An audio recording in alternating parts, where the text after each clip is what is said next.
মাঠের ম্যাজিক ছেড়ে এবার মার্ভেলের সুপার হিরো দুনিয়ায় পা রাখলেন লিওনেল মেসি। সম্প্রতি সনি পিকচার্সের একটি প্রমোশনাল ভিডিওতে স্পাইডারম্যানের সাথে একই ফ্রেমে দেখা গেছে এই ফুটবল মহাতারকাকে, আর তাতেই নেট দুনিয়ায় শুরু হয়েছে তুমুল তোলপাড়। 40 সেকেন্ডের ওই ভিডিওতে দেখা যায় কফি শপে বসা পিটার পার্কারের সামনে হাতে বিশেষ স্পাইডি ট্র্যাকার নিয়ে হাজির হন মেসি। ভিডিওর শেষে স্পাইডারম্যানের জালে ভর করে নিউ ইয়র্কের আকাশে উঠতেও দেখা যায় তাকে। ধারণা করা হচ্ছে আগামী 31 জুলাই মুক্তি পেতে যাওয়া স্পাইডারম্যান ব্র্যান্ড নিউ ডে সিনেমার প্রচারণার অংশ এটি। তবে সবচেয়ে বেশি আলোচনা চলছে মেসির পারিশ্রমিক নিয়ে।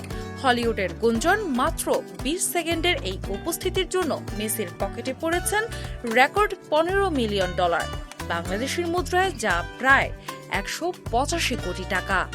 যদিও সোনি বা মেসির পক্ষ থেকে এখনো আনুষ্ঠানিক সিলমোহর পড়েনি।